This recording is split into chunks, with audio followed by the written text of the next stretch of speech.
Hey Radiant Souls, welcome back to my channel. If you're new here, welcome for the first time. My name is Heather. I'm so delighted to see you.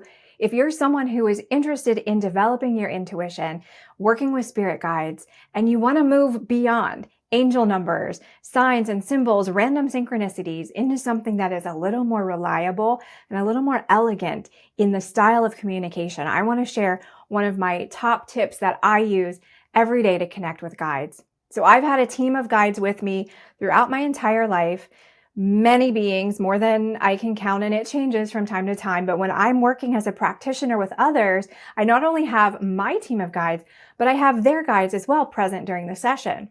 And what I realized over doing this work for many decades now is that it can get a little crowded in there. It can kind of feel like all of the information is coming in at once, and it's hard to discern or delineate where it's coming from, if it's my guides, their guides. And for me, I can kind of feel a different frequency for each. But it just got a little too chaotic, even in working with just myself and my own team of guides.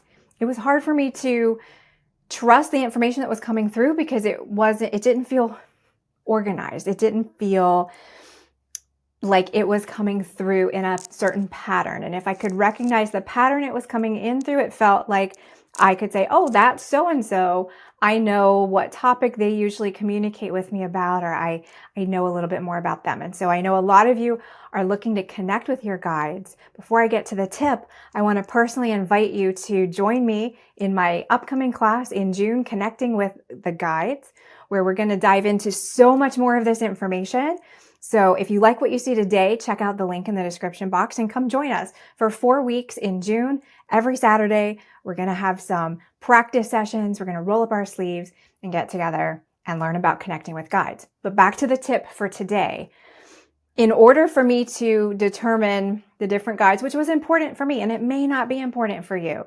For me, I like to kind of know who it is personally that's coming through. And the way I can describe that best is if you can picture a photographer trying to arrange a group photo. So, you put the tall people in the back, you have the kids sitting in front, you need everyone to squeeze together so they fit in the frame. That's how I really wanted to organize my guides. And that's kind of how I work with them. For me, I am very clairaudient and clairsentient and clairvoyant. So I have a number of ways that I connect in. Everyone has their own strongest kind of intuitive pathway. And we'll talk about that more in the class too, if you want to join us and you don't know what yours is. But I wanted to kind of position them in different ways. So if you ever see me working and I'm looking over here, that's typically where I ask my guides to position their energy. So when I hear something off to this side of my head or I see something over here, I know that's coming from multidimensional beings, the angelic realm, guides. And then for me, I have them in specific locations where I've asked them to kind of group together. If you're angels, go over here. If you're loved ones in spirit for someone I'm working with, I need you over there. And that just really helps me when it's all information coming in at once. It helps me decipher it a little bit better. I also have a gatekeeper guide who works with that, and we'll talk about that more in the course. But my suggestion here, if it isn't clear, is organize your guides. So even if you don't know who your guides are, you just know that you're seeing the angel numbers, and that's beautiful, and you're seeing the signs, the feathers, and the pennies, and the things like that. That's beautiful. You can ask them to coordinate themselves, to organize a little bit better to help you.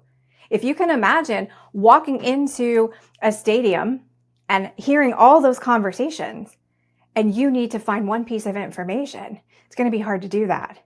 But if you know that row C or section C, rows 1 through 10 are where you're going to get information about your job, then you can zone in and listen or look there specifically. So that's the same kind of thing I'm talking about. Otherwise, it can kind of feel like Marco Polo, if you ever played that in the pool, where you're just like, where am I hearing things? What do they mean? So I want to break it down a little bit into intuitive senses.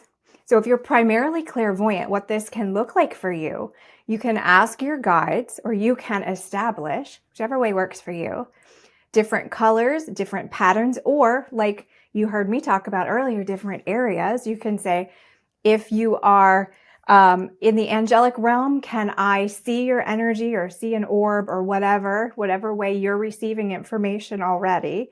Can you position that to the top right? Or can I see it on the top left? You can even imagine that you work with a giant screen. And so if you're not seeing them in the physical existence, but you're seeing them in your mind's eye as clairvoyant, you can imagine that you have a big digital screen and you can lay out that information just like you would lay out screens on your desktop or your computer.